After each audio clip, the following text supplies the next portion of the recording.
du ciel prête une oreille attentive. Ce n'est pas un hasard si tu as été attiré par cette vidéo. Ce n'est pas une coïncidence. Si ces paroles résonnent en toi à cet instant précis, les cieux ont orchestré ce moment unique, car c'est Dieu lui-même qui t'interpelle. Une personne occupe tes pensées, un visage a surgi dans ton esprit dès que tu as aperçu le titre. Ce n'est pas une illusion, ni un simple hasard. C'est un signal divin, un avertissement sacré. Ne le mets pas de côté, ne le rejette pas, car la décision que tu prendras en ce temps déterminera le cours de ta destinée. Je t'invite à ouvrir grand ton cœur et ton esprit, car le message que tu vas entendre porte une profondeur qui transcende les émotions. Il est chargé d'une mission éternelle.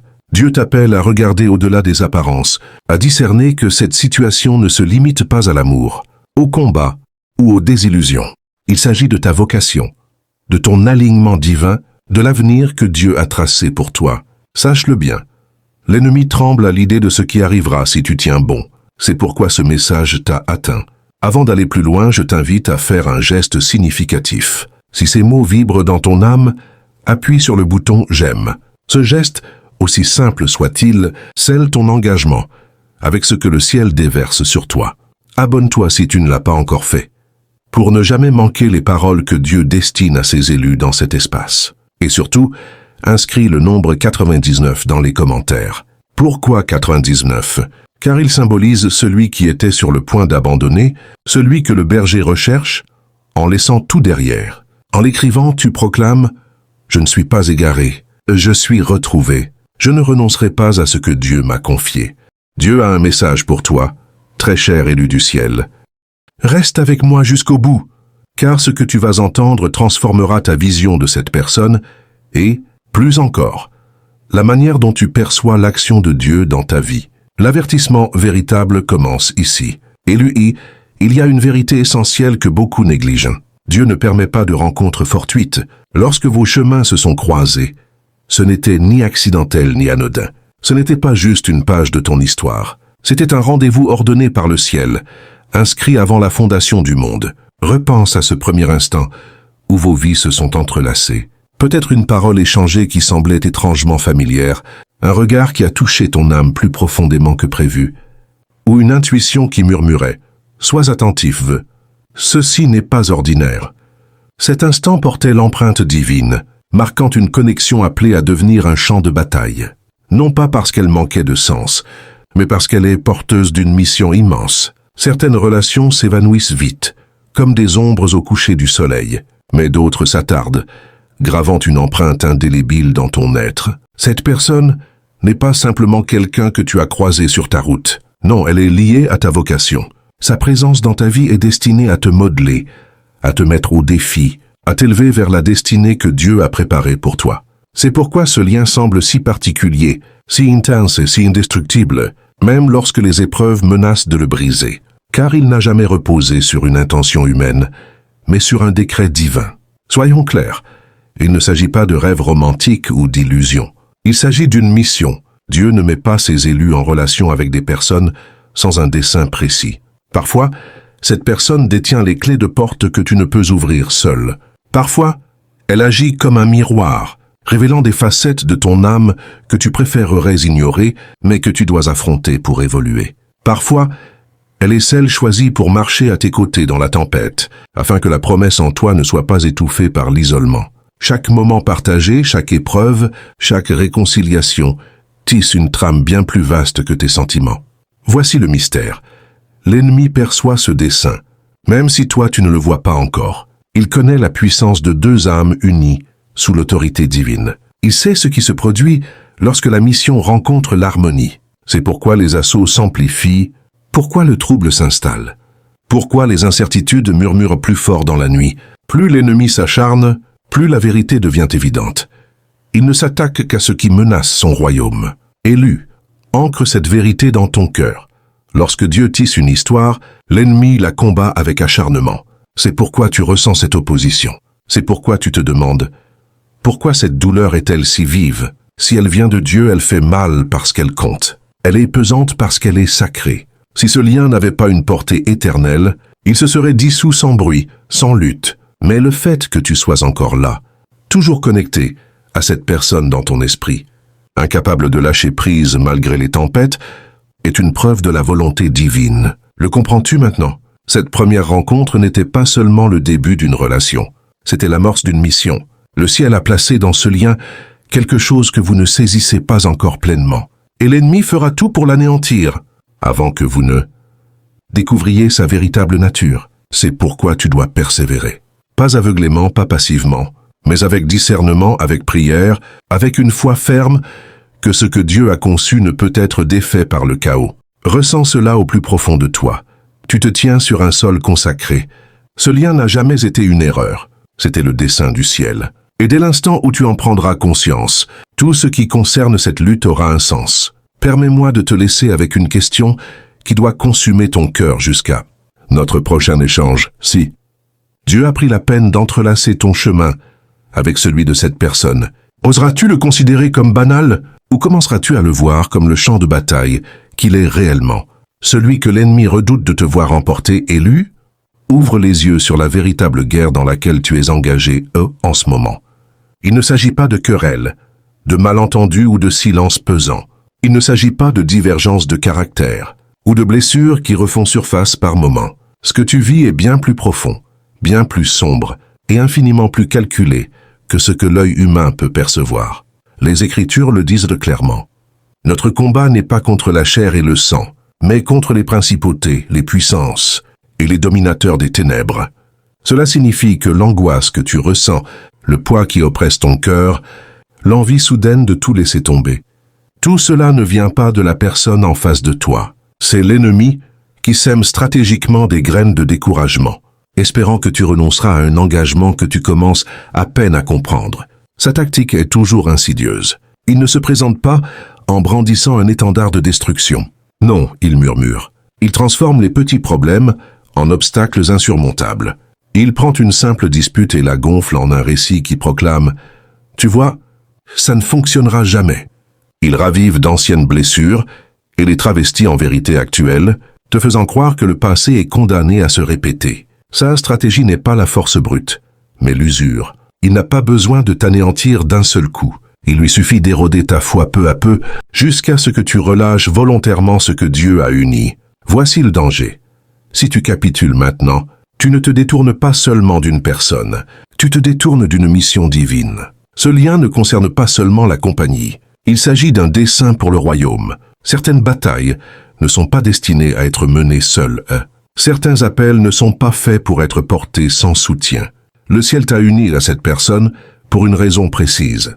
Si tu choisis de partir en ce moment, tu abandonneras aussi la mission liée à votre union. L'ennemi le sait, et c'est pourquoi il est si tenace. Il sait que si tu persistes, tu verras des fruits qui l'épouvanteront.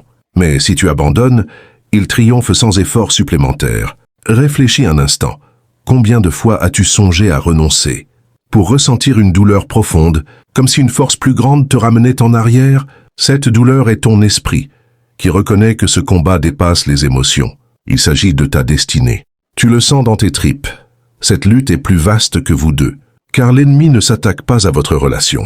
Il s'attaque à l'impact qu'elle produira si elle perdure. Quand deux élus se tiennent côte à côte, unis dans la foi, ils deviennent une arme contre les ténèbres. Ils brisent des chaînes, ils restaurent les lignées, ils libèrent des bénédictions. Non seulement pour eux, mais pour les générations futures. C'est pourquoi l'ennemi est si déterminé à vous séparer avant que vous ne réalisiez la puissance que vous portez ensemble. Éloué, interroge-toi avec une honnêteté sans faille. La voix qui me pousse à partir, vient-elle vraiment de Dieu ou de celui qui redoute notre union?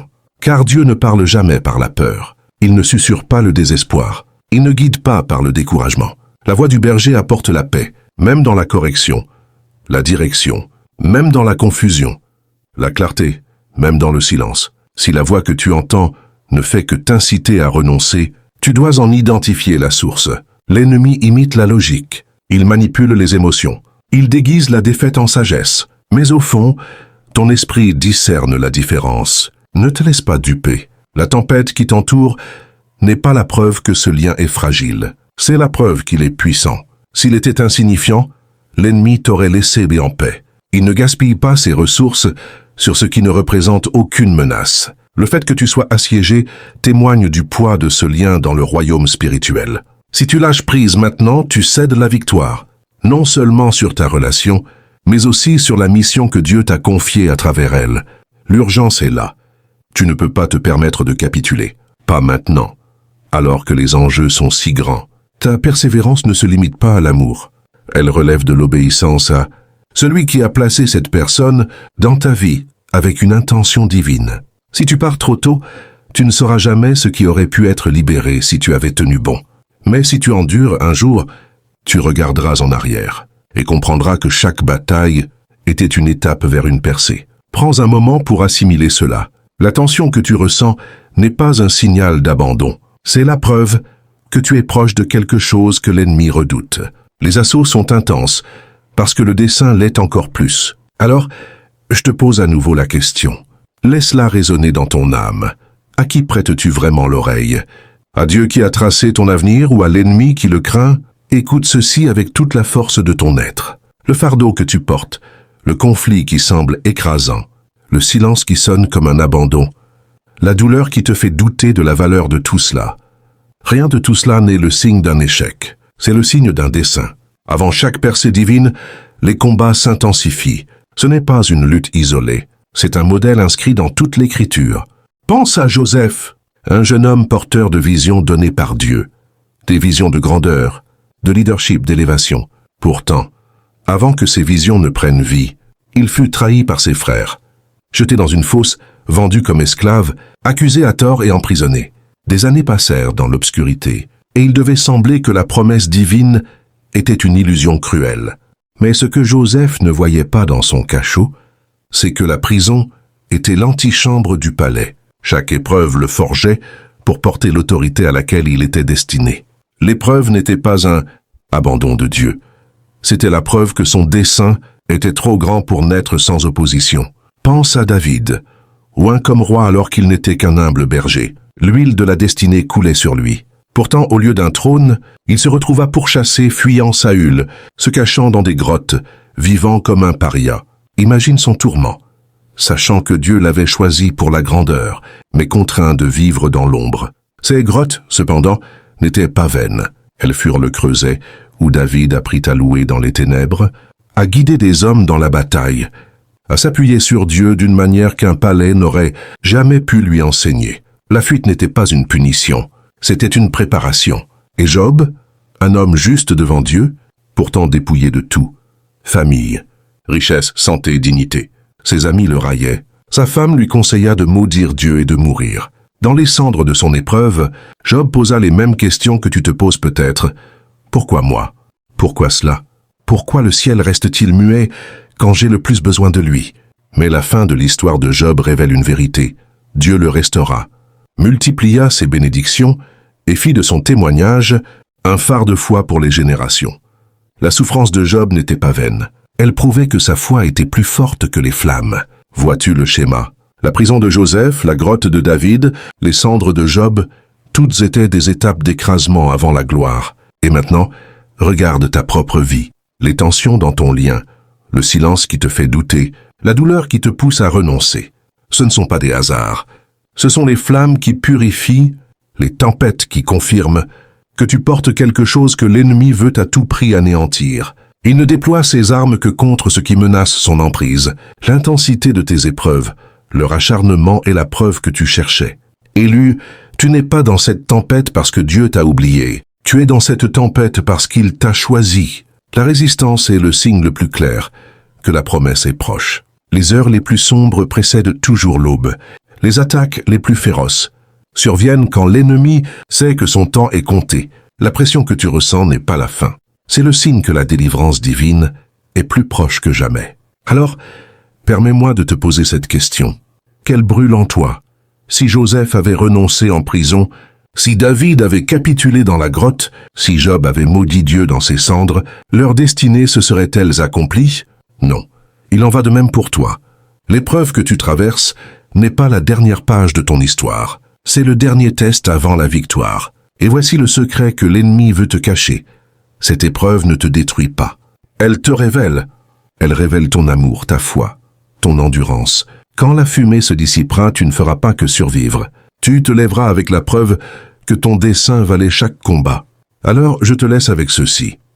Lorsque l'épreuve est à son paroxysme, lorsque le silence hurle, lorsque la douleur frappe le plus fort, ose croire que tu es au seuil de la gloire. Car si la bataille est si intense, ce qui t'attend de l'autre côté dépasse tout ce que tu peux imaginer. Élu E. Le vrai danger ne vient pas de la tempête extérieure. C'est le risque d'abandonner trop tôt. Trop de promesses ont été perdues, non parce que Dieu a failli, mais parce que ses enfants ont renoncé avant que son temps ne se révèle. Tu te tiens aujourd'hui à ce carrefour. L'envie de partir semble pesante, presque rationnelle, presque justifiée. Mais écoute ceci avec une ferveur ardente. Si tu capitules maintenant, tu risques d'étouffer la promesse que Dieu préparait pour toi dans l'ombre. Imagine une graine enfouie dans la terre. En la recouvrant, elle disparaît de ta vue. Les jours passent, les semaines s'écoulent, et le sol reste immobile, muet, inchangé. Dans ce silence, le doute murmure, rien ne se passe. Peut-être que la graine est morte, peut-être que cette terre est stérile, mais sous la surface, hors de portée de tes yeux, des racines se forment. La vie s'éveille, l'invisible travaille plus intensément que le visible. Si tu déterres la graine trop tôt, par impatience face à l'absence de progrès, tu détruis le miracle qui était sur le point de percer. C'est ce qui arrive quand tu laisses la frustration t'amener à abandonner ce que Dieu continue de bâtir. Ce n'est pas parce que tu ne vois pas encore de changement chez cette personne, ce n'est pas parce que tu n'entends pas les mots que tu espères, ce n'est pas parce que la situation semble figée, que le ciel est muet. Dieu est le maître jardinier. Il œuvre d'abord dans les lieux cachés. Il fortifie les racines avant de faire éclore le fruit. Si tu pars maintenant, tu ne verras jamais ce qui était prêt à surgir du sol de ta persévérance. Écoute ceci. Dans le royaume, le progrès est rarement visible au départ. Il se dissimule souvent sous des apparences trompeuses. Le silence n'est pas une absence. Le retard n'est pas un refus. La confusion n'est pas l'abandon du plan divin. Tu es peut-être dans la salle d'attente de ton miracle, mais l'impatience te souffle que la porte est fermée à clé. Non, la porte n'est pas verrouillée. Elle n'est simplement pas encore ouverte. Si tu renonces maintenant, tu pourrais t'éloigner à un souffle, une prière, un lever de soleil de la percée. Laisse cette vérité résonner dans ton cœur. Le lendemain de ton abandon pourrait être le jour de ton miracle. Une prière de plus, une nuit de foi supplémentaire, un pas de plus. Cela pourrait être l'instant où Dieu décide de tout transformer. L'ennemi le sait.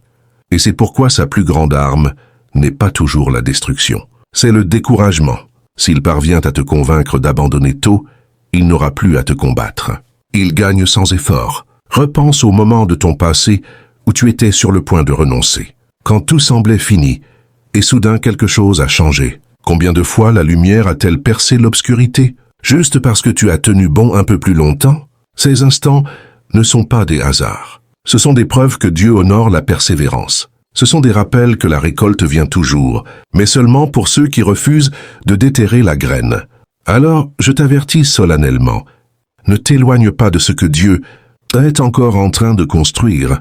Le silence que tu perçois n'est pas un vide, c'est une œuvre en cours. L'attente que tu endures n'est pas une punition, c'est une préparation. La douleur que tu ressens n'est pas la preuve d'un échec, c'est la preuve que quelque chose de vivant pousse sous la surface, prêt à émerger. L'ennemi redoute cette percée. C'est pourquoi renoncer semble si tentant en ce moment. Mais tu n'as pas été choisi pour abandonner. Tu as été choisi pour tenir ferme, pour traverser la tempête, pour attendre dans le silence jusqu'à ce que le sol s'ouvre et révèle le fruit. Ne laisse pas l'impatience écrire la fin d'une histoire que Dieu n'a pas achevée. Ne sacrifie pas une vie de promesse pour un instant de répit. Et voici la question qui doit te transpercer alors que nous avançons. Si demain était le jour de ton miracle, voudrais-tu vraiment tout abandonner ce soir? Maintenant que tu saisis l'importance de ce lien et la raison pour laquelle la bataille est si féroce, il est temps d'apprendre à te battre, car il ne s'agit pas de rester passif en espérant un changement miraculeux. Le ciel t'appelle à entrer dans un combat spirituel actif, mais pas avec des armes humaines. La lutte pour ce que Dieu t'a donné est spirituelle, et seuls ceux qui saisissent les outils divins verront la victoire. Le premier pas est la prière, une prière fervente, constante, précise, pas une prière superficielle, pas des mots récités par habitude, mais une prière qui s'agrippe aux cieux et ne lâche pas jusqu'à ce que la délivrance arrive. Chaque jour, porte cette personne devant Dieu. Prononce son nom dans l'intimité de ta prière. Demande au Seigneur de protéger son esprit, son cœur, ses pas. Au lieu de ruminer les problèmes, proclame des bénédictions sur elle. Invoque la vie là où l'ennemi sème la mort. Invoque la clarté là où la confusion a pris racine. Invoque la guérison là où les blessures persistent. Car en passant de la plainte à la bénédiction, tu tailles au ciel et tu cesses de nourrir les mensonges de l'ennemi. Ensuite, résiste à la tentation de combattre avec des mots. Les disputes, les reproches, les débats interminables ne construiront jamais ce que Dieu a décrété. Les paroles peuvent être des armes, mais lorsqu'elles sont prononcées dans la colère, elles blessent plus profondément que tu ne le souhaites. La véritable victoire ne s'obtient pas en criant face à face. Elle se gagne à genoux, dans des prières murmurées qui résonnent comme le tonnerre dans le royaume spirituel. Helufi, te voici à un carrefour sacré.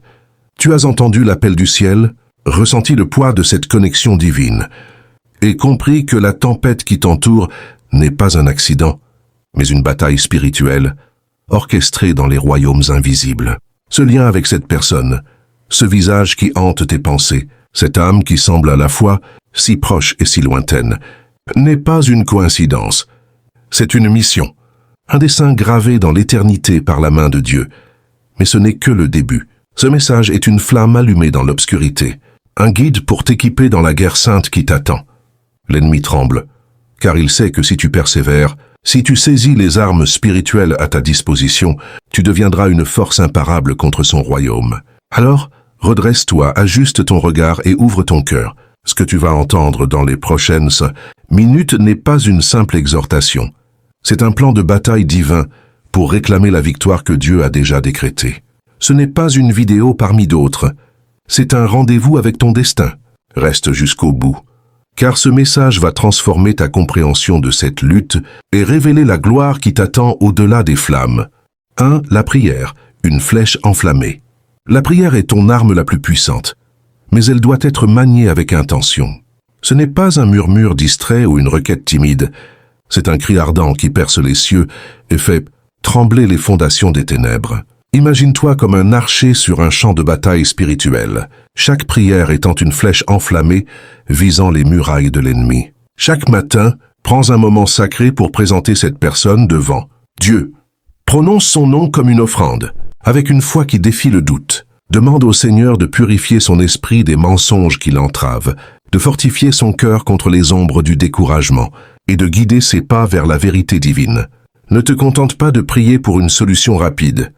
Prie pour une révélation profonde, pour que vous voyiez tous deux ce que le ciel voit. Un lien tissé dans les ateliers célestes, conçu pour un dessein éternel. Pense à Daniel dans l'Ancien Testament. Pendant 21 jours, il pria avec ferveur, affrontant des forces invisibles. Sa persévérance déclencha une réponse angélique, qui changea le cours de l'histoire. De même, tes prières incessantes peuvent déverrouiller des miracles encore cachés. Quand l'ennemi te souffle que prier est futile, réponds en élevant une prière encore plus audacieuse. Élu, es-tu prêt à faire de ta prière un feu qui consume les obstacles? 2. Le silence, un rempart de grâce. Dans cette guerre, tes mots peuvent devenir des armes à double tranchant. L'ennemi excelle à provoquer des disputes, sachant que des paroles prononcées dans la colère ou l'amertume peuvent fracturer ce que Dieu a uni. Apprends à manier le silence comme un rempart de grâce. Quand l'envie de répliquer ou d'accuser te submerge, fais une pause. Respire profondément et offre ce moment à Dieu. Ce silence n'est pas une capitulation. C'est une stratégie divine. Souviens-toi de Jésus devant Pilate. Face aux accusations, il choisit souvent le silence, et ce silence parlait plus fort que les cris de la foule. En te taisant, tu prives l'ennemi du carburant de la discorde. À la place, canalise tes émotions dans une prière intérieure. Seigneur, prends mes mots et parle à travers moi. Ce choix désarme les pièges tendus pour diviser et t'aligne avec la paix divine. Imagine un champ de bataille où, au lieu de brandir une épée, tu lèves un bouclier de sérénité. Ce bouclier protège non seulement ton cœur, mais aussi la mission que Dieu a placée dans ce lien. Élu, peux-tu transformer le silence en une force sacrée? 3. Le jeûne, une offrande qui déplace les cieux. Le jeûne est une arme méconnue, mais d'une puissance inégalée. En renonçant à la nourriture ou à d'autres désirs terrestres, tu proclames que ta soif pour la volonté de Dieu surpasse tout appétit physique. Ce n'est pas un simple rituel. C'est un sacrifice qui attire la faveur divine. Commence modestement si nécessaire. Un repas sauté, une journée dédiée à l'eau et à la méditation de la parole. Mais consacre ce jeûne à une intention précise, la délivrance de cette connexion des chaînes invisibles, l'éclaircissement des ténèbres, la victoire sur les forces qui s'opposent. Pense à Esther, qui jeûna 3 jours avant d'approcher le roi, risquant sa vie pour sauver son peuple. Son jeûne n'était pas une formalité. C'était un cri muet qui déplaça des royaumes. De même, ton jeûne peut déraciner les obstacles qui bloquent la plénitude de ce lien. Chaque pang de faim est une opportunité de prier. Seigneur, brise ce qui nous sépare de ton dessein. Ce sacrifice n'affaiblit pas ton corps. Il fortifie ton esprit pour la bataille. Éloué, es-tu prêt à offrir ce jeûne comme une flamme ardente pour la victoire?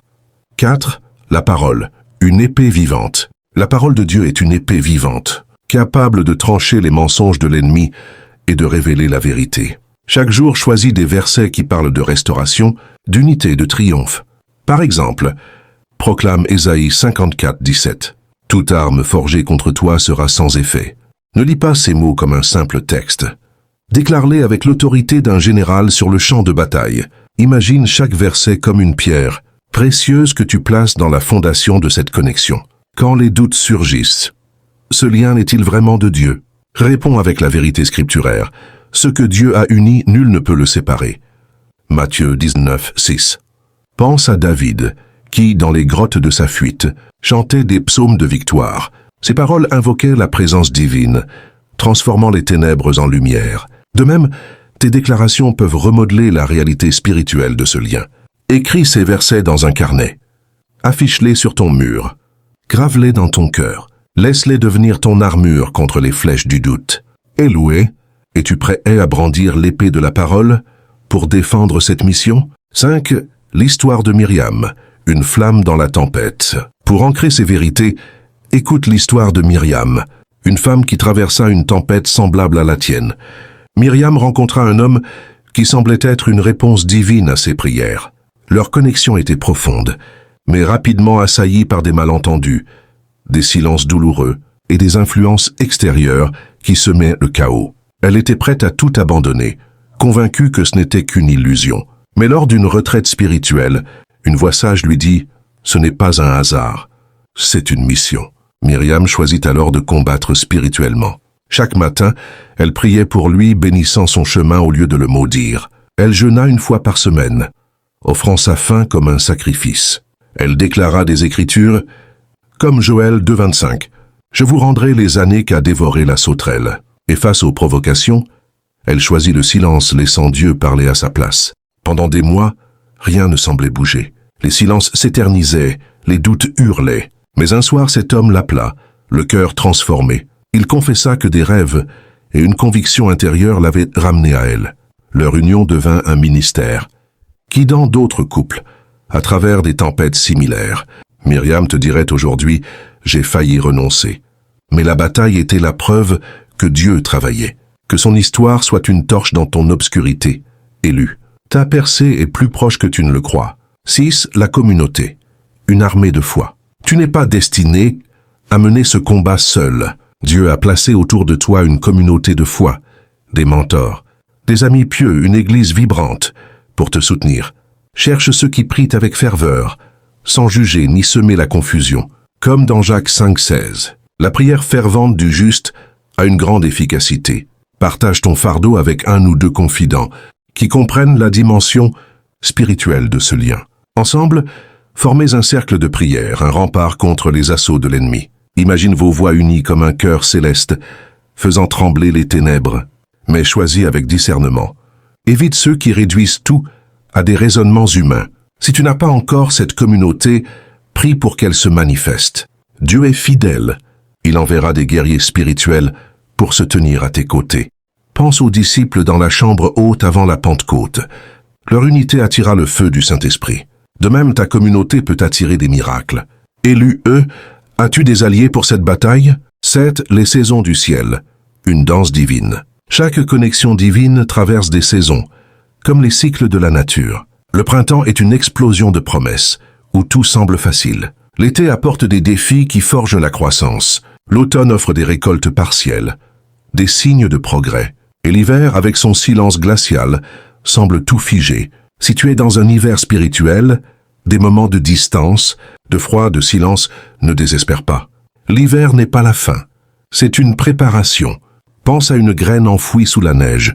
Elle semble morte, mais ses racines s'enfoncent profondément pour le printemps. Utilise cette saison pour introspecter. Que t'enseigne Dieu sur la patience, la confiance, l'amour inconditionnel? Demande au Saint-Esprit. Montre-moi la saison dans laquelle je me trouve. Comme dans Ecclésiaste 3:1, il y a un temps pour tout. Ta persévérance dans cet hiver préparera une floraison glorieuse. Élu E. Peux-tu attendre le printemps divin avec foi? 8. Ruth et Boaz, une alliance éternelle. Revenons à l'histoire de Ruth pour approfondir cette vérité. Ruth, une étrangère sans avenir, choisit la loyauté envers Naomi. Ton peuple sera mon peuple, ton Dieu mon Dieu. Cette déclaration n'était pas romantique, elle était spirituelle, ancrée dans une mission divine. Boaz entra comme un rédempteur, mais leur union ne fut pas immédiate. Ruth dut glaner dans les champs, affronter l'humiliation, attendre le temps de Dieu. L'ennemi, sous forme de doute et de peur, tenta de la décourager. Mais Ruth persévéra, et leur alliance donna naissance à une lignée menant à David, puis au Messie. Une rencontre apparemment ordinaire devint un canal de rédemption mondiale. De même, ton lien avec cette personne pourrait être le début d'un héritage. Spirituel, un ministère, une famille, un impact éternel. Ne le sous-estime pas. L'ennemi attaque parce qu'il voit ce que tu ne vois pas encore. Élu est. Choisiras-tu la loyauté divine comme Ruth? 9. Guérir les ombres intérieures, une restauration divine. Élu est. L'ennemi est un maître de l'ombre, utilisant tes blessures cachées pour voiler la clarté de cette connexion divine. Si tu ressens une vague de colère, un pincement de rejet ou une peur sournoise lorsque tu penses à cette personne, pose et interroge-toi profondément. Est-ce vraiment elle qui en est la cause? Ou est-ce un fantôme du passé que l'ennemi ravive pour semer la division? Ces ombres intérieures, des cicatrices d'abandon, des échos d'insécurité, des chaînes de trahison oubliées, ne sont pas des faiblesses à ignorer, mais des opportunités pour une guérison profonde que Dieu attend de toi. Prie avec une honnêteté brute pour que le Seigneur sonde ton cœur, comme le psalmiste l'implorait dans Psaume 139, 23 à 24. Sonde-moi, ô Dieu, et connais mon cœur. Éprouve-moi et connais mes pensées. Vois s'il y a en moi quelque voie pernicieuse, et conduis-moi dans la voie éternelle. Cette prière n'est pas une simple demande, c'est une invitation à une chirurgie spirituelle, où le Saint-Esprit, comme un scalpel précis, excise les racines pourries pour faire place à une croissance nouvelle. Imagine ton âme comme un jardin envahi par des ronces, sans arracher ses ombres. La fleur de cette connexion ne peut s'épanouir. Et n'oublie pas de prier pour la guérison de l'autre sans jugement ni attente, en déclarant « Seigneur, touche ces blessures comme tu touches les miennes, pour que nous soyons tous deux des vases d'honneur dans ton royaume. » Pense à Pierre, l'apôtre impulsif, qui trahit Jésus 3 fois par peur. Ses ombres intérieures l'ont brisé, mais la restauration au bord du lac, où Jésus lui demanda 3 fois « M'aimes-tu ?» le transforma en pilier de l'Église. De même, ta guérison n'est pas pour toi seul. Elle fortifie ce lien, rendant 2 âmes restaurées en une alliance inébranlable contre les ténèbres. Éloué, es-tu prête à laisser Dieu illuminer et guérir ses ombres pour que cette mission brille dans toute sa gloire? 10. Le journal spirituel, une chronique de la foi. Pour fortifier ta persévérance, adopte le journal spirituel comme un ancre dans la tempête. Ce n'est pas un simple cahier de notes. C'est une chronique vivante de ta foi, un témoignage écrit de la main de Dieu à travers tes épreuves. Chaque soir, avant que le sommeil ne t'emporte, consacre un moment sacré à noter 3 éléments essentiels. Une bénédiction que tu discernes dans cette personne, même si elle semble cachée sous les nuages du conflit, un verset biblique qui résonne avec ta situation actuelle, comme un phare dans la nuit, et une prière spécifique pour la percée, formulée avec précision et passion. Relis ces entrées au fil des semaines, et tu verras émerger un motif divin, des signes subtils de progrès, des réponses voilées que l'ennemi voulait te faire manquer. Imagine ce journal comme une carte au trésor spirituel. Chaque entrée est un repère, traçant le chemin de tes batailles vers la victoire promise. Pense à Habacuc, qui au milieu du chaos reçut l'ordre divin. Écris la vision. Grave-la sur des tables afin qu'on y lise couramment. Habacuc 2:2. Son journal prophétique devint un témoignage pour les générations. De même, ton journal n'est pas pour tes yeux seuls. Partage-le avec ta communauté de prière, laissant leurs encouragements amplifier ta résolution. Au fil du temps, ce rituel transformera tes doutes en preuve tangible que Dieu est à l'œuvre, même dans le silence. Éloué, commenceras-tu ce soir à chroniquer ta foi pour ancrer cette connexion dans l'éternité. 11. La gratitude, une lumière dans l'obscurité. Même au cœur de la tempête, la gratitude est une lumière qui perce les ténèbres les plus épaisses. Ce n'est pas une émotion forcée ou une dénégation naïve des épreuves. C'est une arme spirituelle qui élève ton esprit au-dessus des vagues et attire la faveur divine comme un aimant céleste. Chaque jour, prends un instant pour remercier Dieu spécifiquement pour cette connexion, pour les moments de joie passés, pour les leçons douloureuses qui te forgent, pour la promesse future qui se profile à l'horizon. Philippiens 4:6 nous exhorte. Ne vous inquiétez de rien, mais en toute chose faites. Connaître vos besoins à Dieu par des prières et des supplications avec des actions de grâce. Cette pratique shift ton focus des manques perçus aux abondances cachées, transformant la plainte en louange. Imagine la gratitude comme un feu de camp dans une nuit froide. Elle réchauffe ton âme et illumine le chemin, révélant des trésors que l'ennemi voulait dissimuler. Pense à Paul et Silas, enchaînés dans une prison sombre, qui choisirent de chanter des hymnes de gratitude au lieu de se lamenter. Leur louange fit trembler les murs, libérant non seulement eux-mêmes, mais aussi les prisonniers autour d'eux. De même, ta gratitude peut ébranler les chaînes qui entravent cette relation, libérant une vague de bénédictions. Cultive-la quotidiennement, et tu verras comment elle multiplie les miracles. Éloué, peux-tu allumer cette lumière de gratitude pour illuminer la voie de ta mission. 12.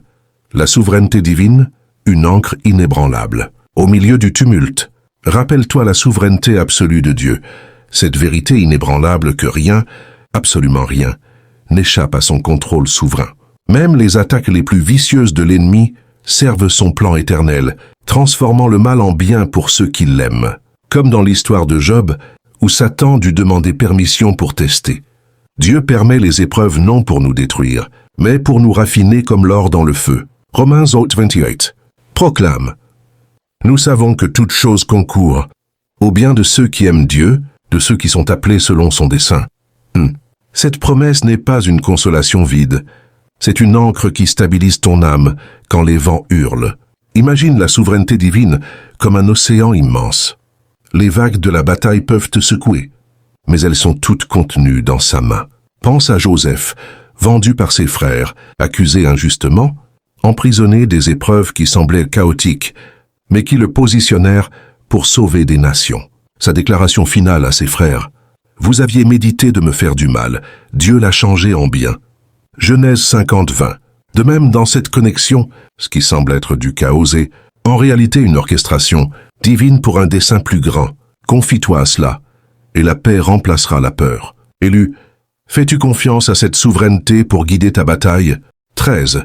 Visualiser la victoire, un horizon de gloire.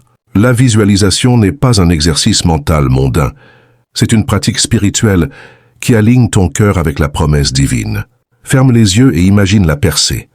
Les malentendus dissipés comme une brume matinale, les cœurs alignés en une harmonie parfaite, la mission révélée dans toute sa splendeur, impactant des vies au-delà de ce que tu peux concevoir. Cette vision n'est pas un rêve fugace. C'est une prophétie ancrée dans la parole, comme Habacuc 2:3. Car c'est une prophétie dont le temps est déjà fixé, elle marche vers son terme, et elle ne mentira pas. Si elle tarde, attends-la, car elle s'accomplira certainement. Imagine cela comme un peintre divin esquissant l'avenir. Chaque prière, chaque jeûne, chaque acte de foi ajoute une couleur à ce tableau. Pense à Moïse, visualisant la terre promise du haut du mont Nebo, même s'il n'y entra pas. Cette vision inspira un peuple entier. De même, ta visualisation fortifie ta persévérance, rendant tangible ce qui est encore invisible. Partage cette vision avec Dieu en prière. Seigneur, Montre-moi la gloire qui nous attend. Elouhé, peux-tu fixer ton regard sur cet horizon de victoire pour avancer avec assurance? 14. Le poids de la persévérance. Une couronne éternelle. La persévérance est le poids que porte tout élu, non comme un fardeau écrasant, mais comme une couronne en formation. Chaque jour où tu refuses d'abandonner, malgré la fatigue, les doutes ou les silences, tu forges cette couronne dans le feu de l'épreuve. Jacques 1,12 déclare « Heureux l'homme qui supporte patiemment l'épreuve, car après avoir été éprouvé, il recevra la couronne de vie que le Seigneur a promise à ceux qui l'aiment. » Ce n'est pas une endurance passive, c'est une résistance active contre l'ennemi qui veut te faire fléchir. Imagine la persévérance comme un marathon spirituel. Chaque pas, même douloureux, te rapproche de la ligne d'arrivée. Pense à Noé, construisant l'arche pendant des décennies sous les moqueries, persévérant dans une vision que personne ne voyait. Sa ténacité sauva l'humanité. De même, ta persévérance dans cette connexion n'est pas vaine. Elle prépare un héritage. Quand la lassitude frappe, rappelle-toi, ne nous lassons pas de faire le bien, car nous moissonnerons au temps convenable si nous ne nous relâchons pas. Galates 6,9. Élu, endossé as-tu ce poids pour gagner la couronne? 15. La musique spirituelle. Une symphonie céleste. La musique spirituelle est une arme vibrante qui élève ton âme et chasse les ténèbres. Ce n'est pas une distraction, c'est une symphonie céleste qui aligne ton esprit avec le royaume de Dieu. Choisis des chants de louange qui parlent de restauration et d'unité et laisse-les imprégner ton quotidien. Comme dans 2 Chroniques 20, où le roi Josaphat envoya des chanteurs devant l'armée et leur louange fit reculer les ennemis. Imagine ta voix, ou celle d'un chant, comme des ondes sonores qui brisent les chaînes spirituelles autour de cette connexion.